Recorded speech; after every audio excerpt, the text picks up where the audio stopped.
Thank you. Nate, if you'd clean up your hands there and clean up your act, I keep asking you every time. Very well. This is Dr. B, and this is Nate, our client.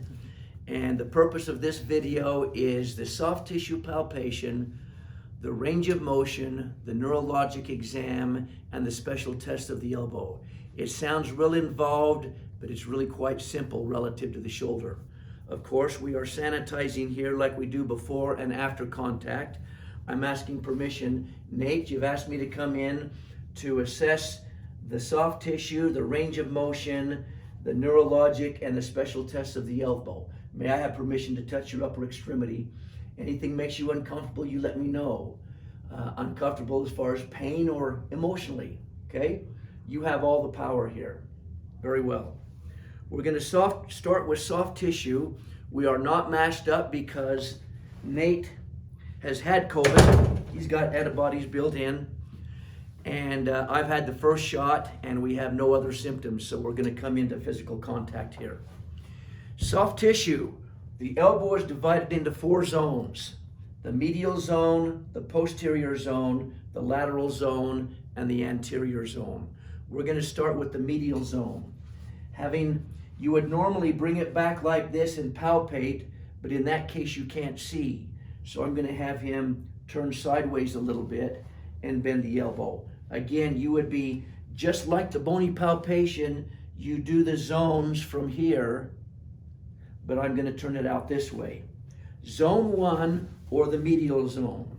Let's turn you here a little bit and relax that arm, please. Remember to make sure you've got control of the arm, especially with soft tissue palpation. Go ahead and hold it right there. If he's doing it, his flexors are going to push me away from the medial epicondyle. I won't be able to feel some of the other soft tissues.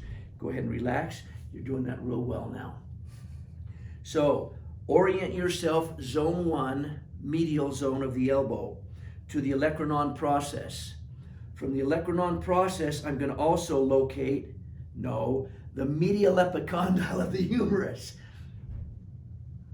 Catch me on that, please, teammate. I don't want to lead people astray. Medial epicondyle of the humerus, and also the olecranon process. You feel down in the soft trough between the two. You are on the ulnar collateral or medial collateral ligament. You cannot distinguish that you're on it. You don't really feel anything but soft tissue, but you are on that ligament. Later we will learn special stress tests to isolate that ligament. When you probe deeper, and I'm watching, you don't want to probe too deep because it's the crazy bone, the ulnar nerve. Deep to the ulnar collateral ligament is the ulnar nerve, which if I probe deep enough there, I just rolled it under my finger, you can actually feel that one. Not hard enough, it feeds the medial forearm, sensation and motor control of the medial forearm, these 2 fingers and half of the 3rd digit, and the hypothenar eminence. When you smack your crazy bone, you zap this webbing right in here. I don't want to make it pathologic and zap it that hard. I just want to roll it under my finger, and we'll come back to a special test later for that. So relatively, he's not hypersensitive, and I can move on from there. Go back to the medial epicondyle of the humerus. We're still in the medial zone. We're going to travel up the medial supracondylar ridge. It's subtle. You have to probe a little bit. We're rolling some soft tissues in there, but there are lymph nodes located on either side of this supracondylar ridge. I'm not feeling anything now. Are you aware of any infections in your left upper extremity? If there were an infection in the left upper extremity from the elbow on down, they would feel like slippery grapes. But when they're healthy, you don't feel anything. So in the medial zone, we have the ulnar or medial collateral ligament, which you can't feel. We have the ulnar nerve. We have this supracondylar lymph nodes. We also have the wrist flexors of the hand. You will tuck your pinky under the back of the hand and then wrap these fingers around the front, well diagrammed in Hoppenfield. These represent 4 muscles that are wrist flexors, and some of them may do others. And the fact that they come off of the medial epicondyle of the humerus, they started proximal to the elbow, which is a hinge joint, and it has a pivot joint in it, okay?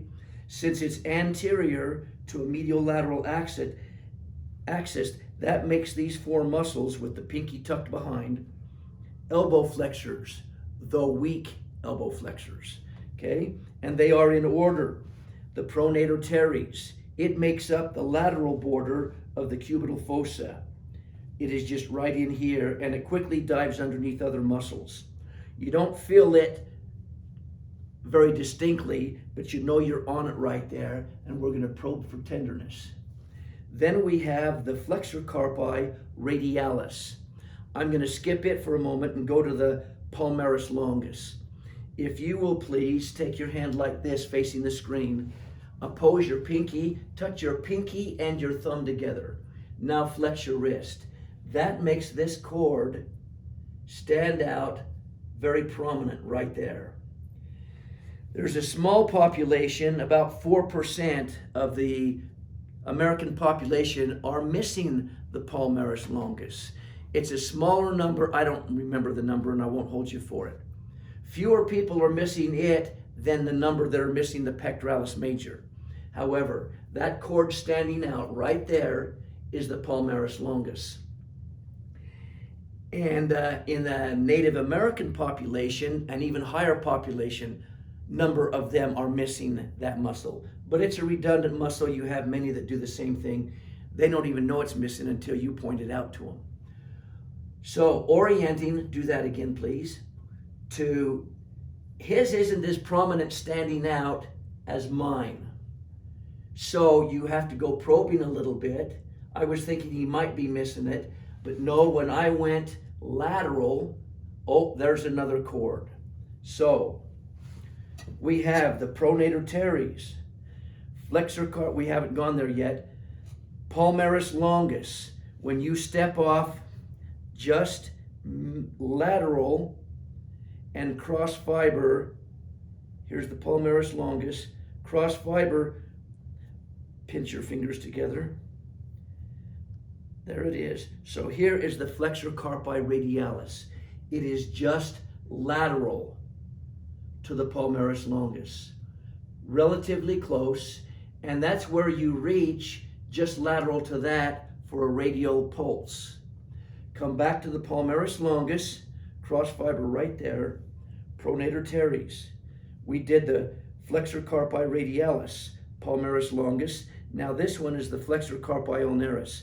It's further away from the palmaris longus, but it is medial. And if you will cross fiber, see it's clear over here relative to the palmaris longus and the flexor carpi radialis. Flexor carpi ulnaris, we will test them a little bit later. Actually, test them when we do the elbow, the wrist.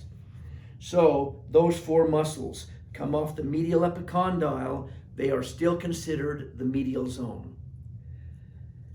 Ulnar collateral or medial collateral ligament, can't feel it.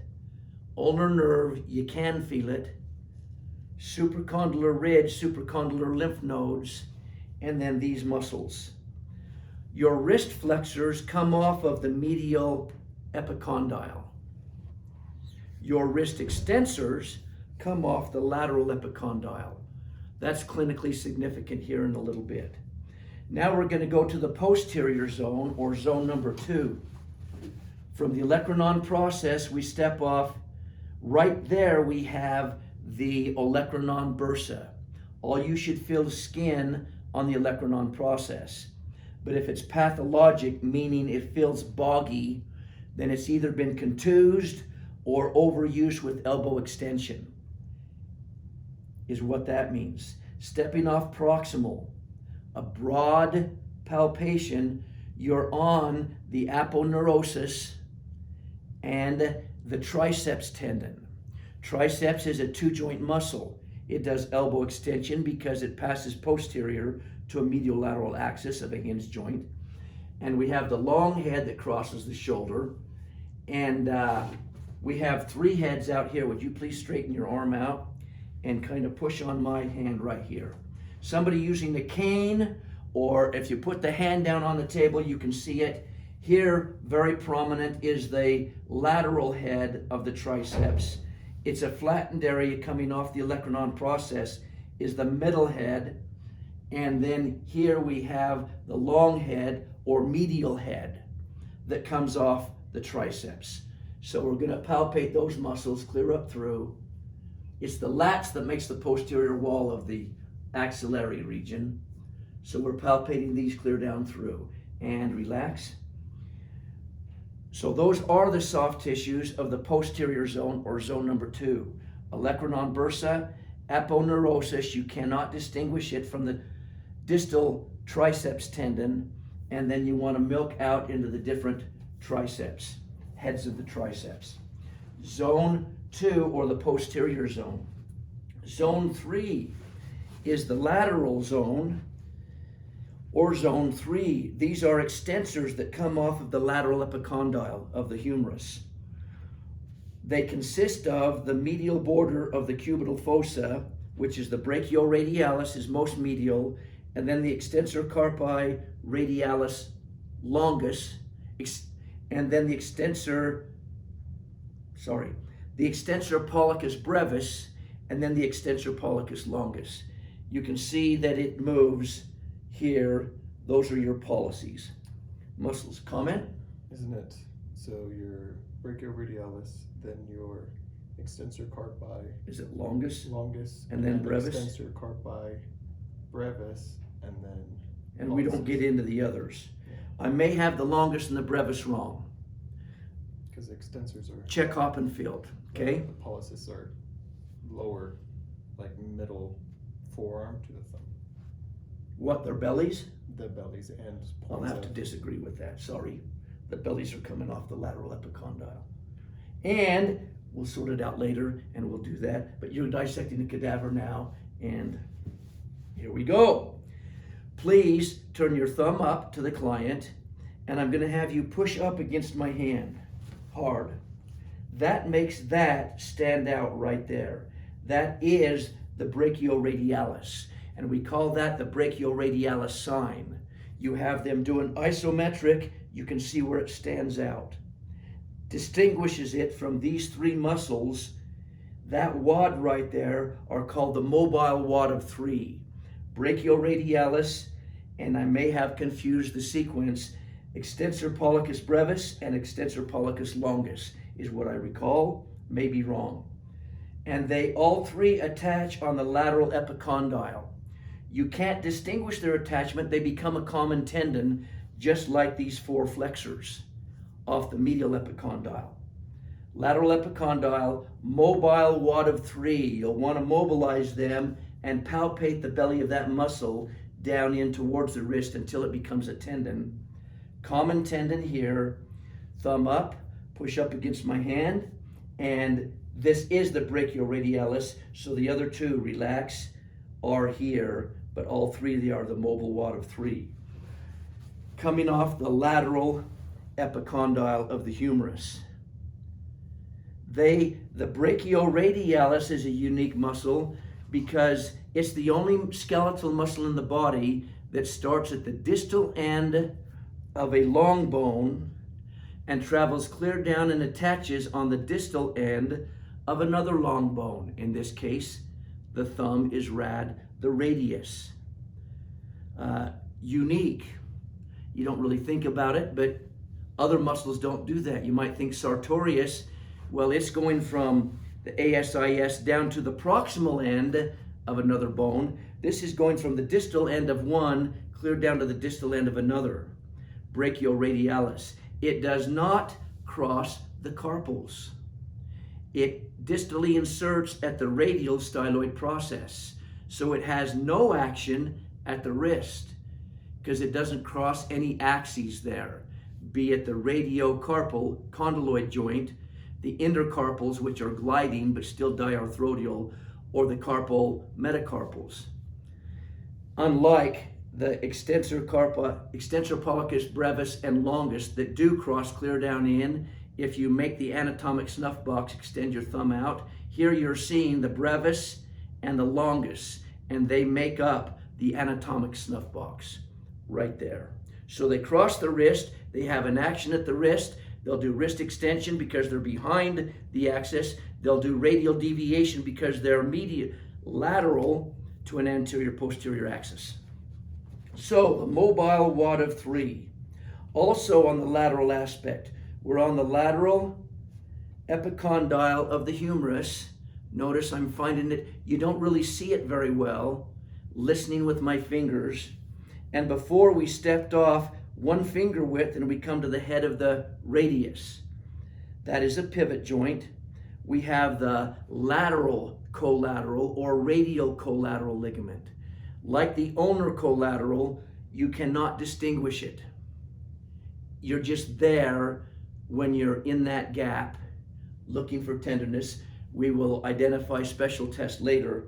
And then when we roll up onto the head of the humerus, we have the annular ligament, which ties onto the radial collateral ligament and wraps around the neck of the head of the radius on the proximal end.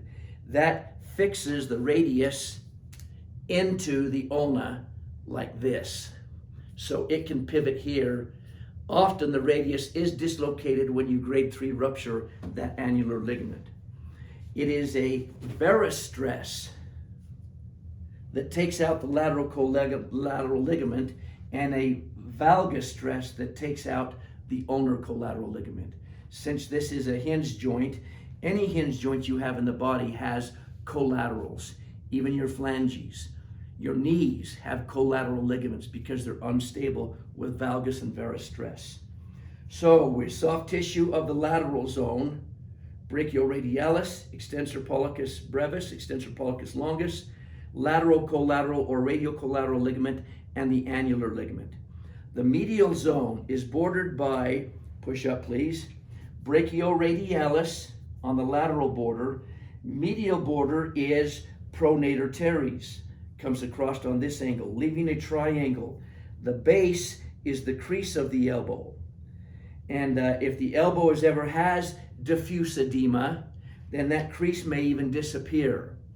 And if they do have diffuse versus localized edema, they will carry the arm in a flexed position because that opens up the most space within the capsule for all of the edema to sit. But to lock it out, closes it all up and it can't all fit in there. So, lateral border, brachioradialis. Medial border is the pronator teres. And then we have 4 soft tissues in here.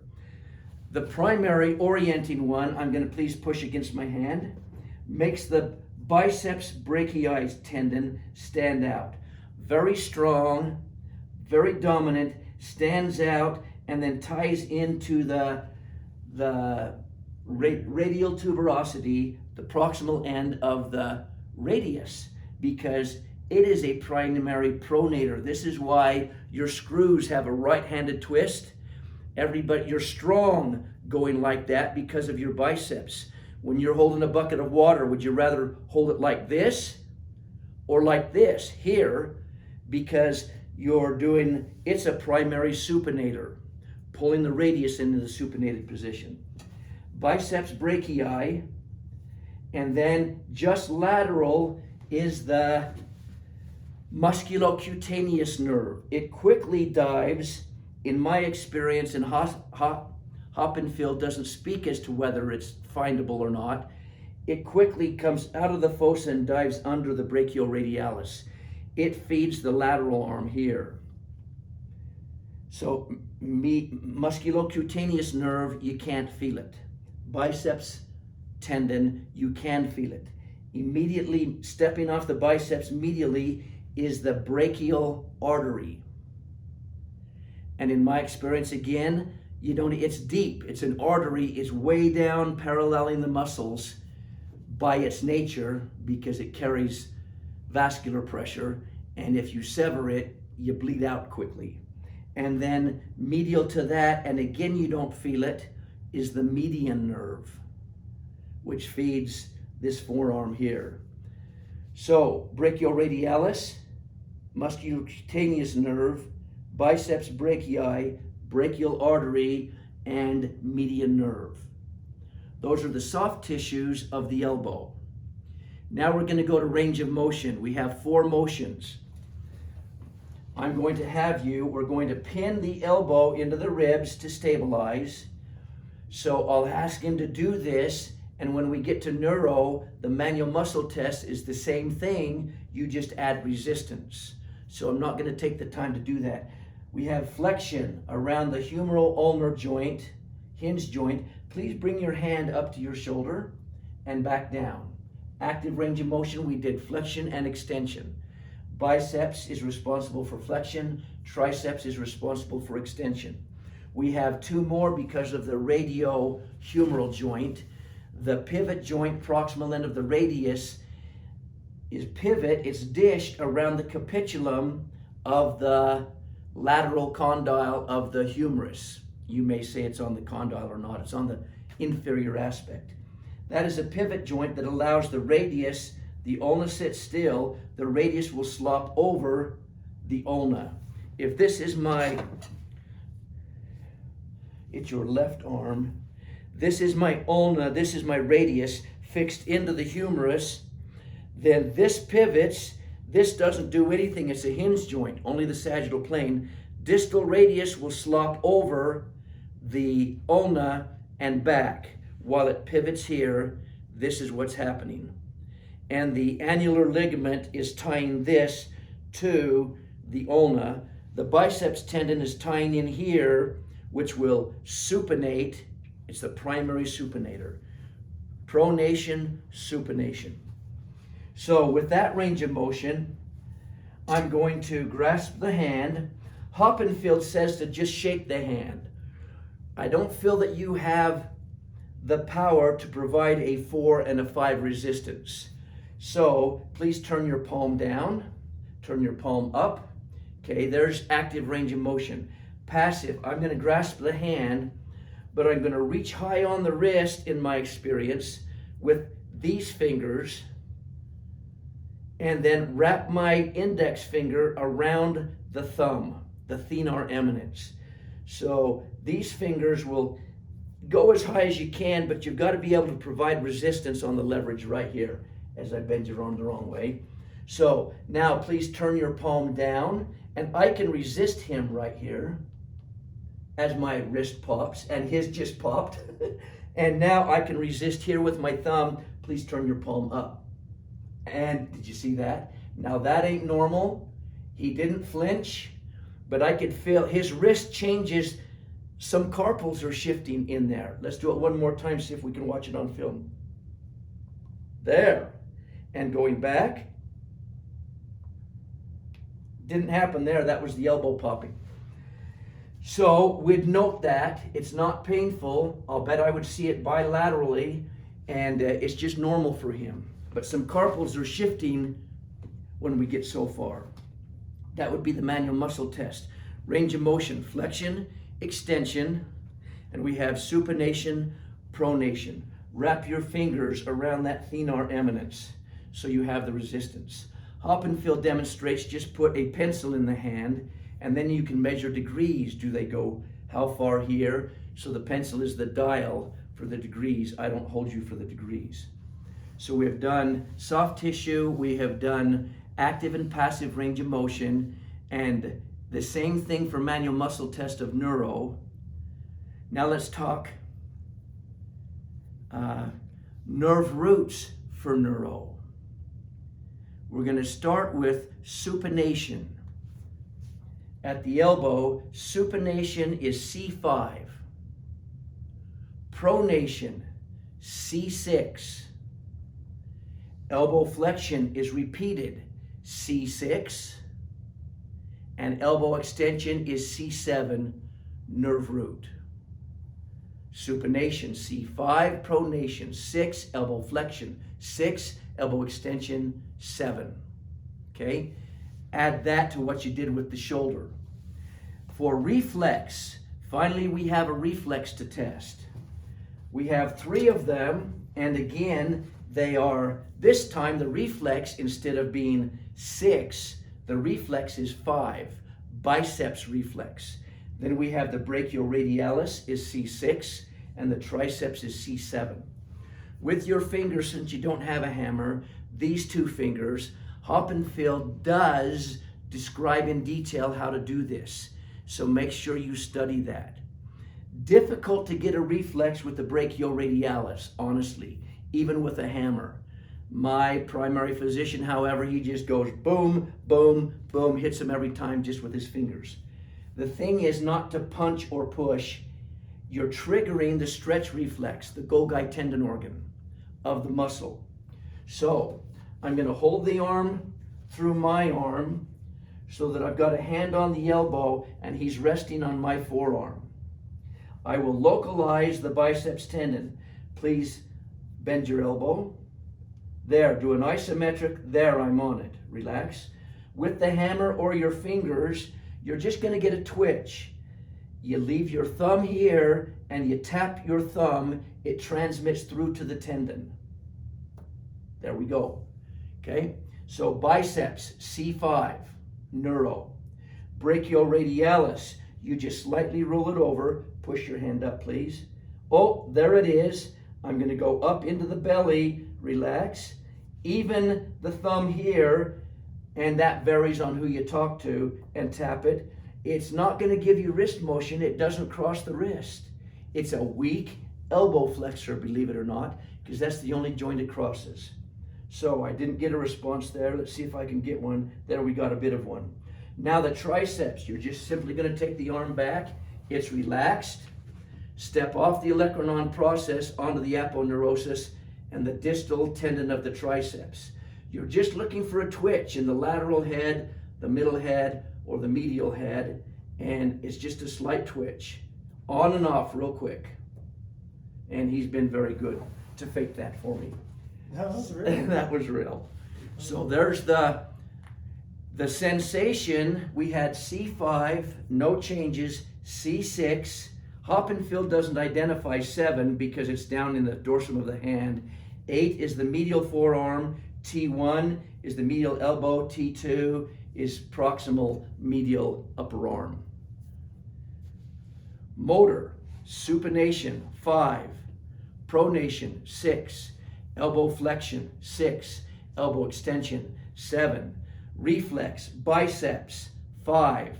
Brachioradialis, 6. Triceps, 7. We went from medial, lateral to posterior. Dermatome, 5 up here, 6, 8, 1, and 2. There's the neuro. There's not many special tests for the elbow. I will demonstrate. We will learn more than Hoppenfield represents.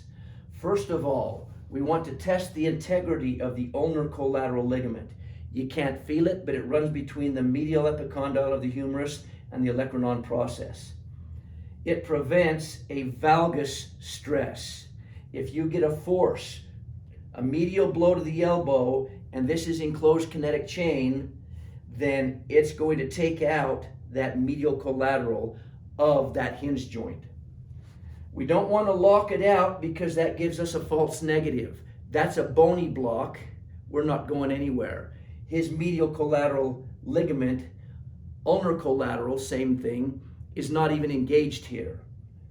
The technique, slight flexion, palm supinated, hold the distal segment, thenar eminence of my hand on his lateral epicondyle of the humerus, and I'm palpating that ligament there, even though you can't really feel it. I'm going to provide a valgus stress, pushing this way with the heel of my hand, trying to open that ligament up. Now, if you flex the arm, you'll get a false positive. If you let the arm externally rotate, you'll get false. So you lock it out and find out where lock is. You go into slight flexion, and then make sure you're just mobilizing the forearm bones on the humerus. Harder to do on a leg of a 350-pound offensive lineman, then you'll use your whole body weight. Just the opposite. Let's go to this elbow, please. Lateral collateral ligament. Heel of the hand, wrap around the elbow, stabilize distally, lock it out, go into slight flexion. You go into too much flexion, you've got a lot of lax, it's an empty end feel. Well, you're just internally rotating the shoulder and flexing the elbow. So you'll play with it to find out where you can truly not lock it out, but put stress on that collateral. Yours, Nate, are quite tight. You get a lot of people, you'll have a little laxity. There you can see I'm moving a little bit. Most people in my experience have more than that, but I do hit a firm capsular end feel. Soft tissue, a little spring, but it's firm. Any pain in those? Ulnar collateral, valgus, lateral collateral, varus. Tendinitis, tennis elbow. True name is lateral epicondylitis or medial epicondylitis. Tennis elbow, little league elbow, golfer's elbow, javelin thrower's elbow. All of your wrist extensors originate on the lateral epicondyle. When a muscle is overused, it displaces its stress clear up to its site of origin, typically. The client will complain of, man, my elbow hurts, I have no grasp. Why no grasp? It hurts to use these muscles or these muscles. And it's lateral epicondylitis or medial epicondylitis. Does it hurt to go up and bend your wrist back or down? It hurts to go back, okay? Extension, that's gonna be the lateral epicondyle. Relax your hand, please.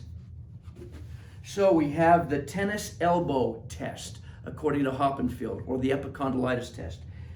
I'm going to duplicate the trauma.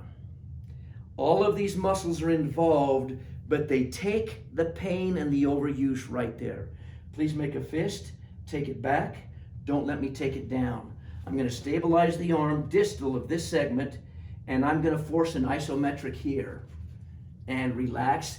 That will hurt or hurt so much they'll be weak and the pain is clear up here. That is the epicondylitis test. If it was the medial epicondyle, your flexors come off. Please make a fist, palm down, take it down. Don't let me take it up, okay? So I stabilize the backside and take it up, and that will stimulate pain here. Relax. So that's the epicondylitis or tennis elbow test. I have another one that I've named the TPT, and we'll use it all over the body. Tendon pressure test. TPT, tendon pressure test. Where these muscles tie into here, you go to the bony attachment, in this case, lateral epicondyle of the humerus. You step off just distal, right there, and you put pressure on it. Does that hurt? Oh yeah, that's it. That's right on the spot. Jumper's knee. You hurt right underneath the apex of the patella.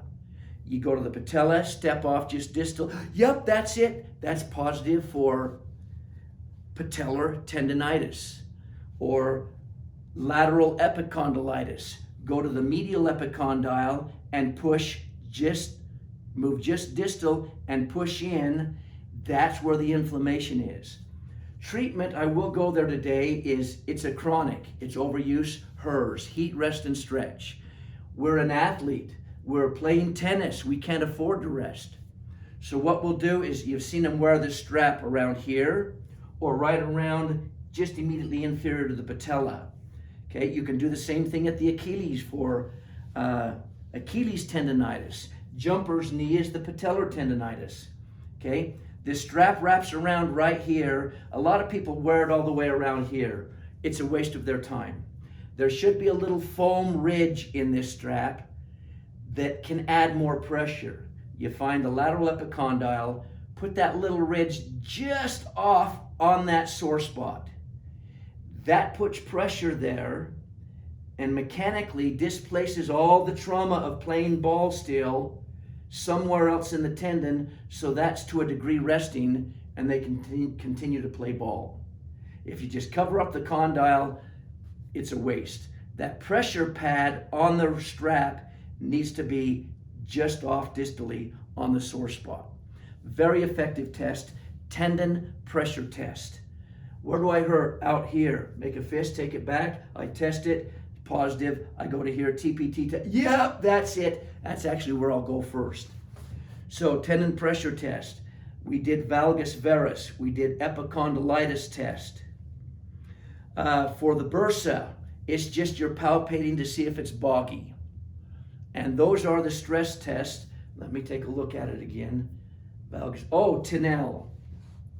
Tinel sign is a test for nerves that are subcutaneous. We can do it in a number of places. We can do it in the carpals for carpal tunnel. Here, we'll locate the ulnar nerve and you just slightly tap there. Not to tweak the crazy bone, but a slight tap here in order to aggravate that ulnar nerve. It's a pathologic, that'll bother it. If it's not, that's enough. Are we okay? Mm-hmm. So Tinel sign to test the ulnar nerve. We'll do it in other places of the body. Do you have any questions of me? I think the elbow is healthy. Your collaterals were healthy. I tested the lateral on one arm and the ulnar on the other, but you're not complaining of it. You do have a not dislocating. Your carpals are subluxing. That will, it's not normal. Eventually you'll get arthritis. Have a nice day. Very well. That is the soft tissue, range of motion, neuro, and special tests of the elbow. Thank you.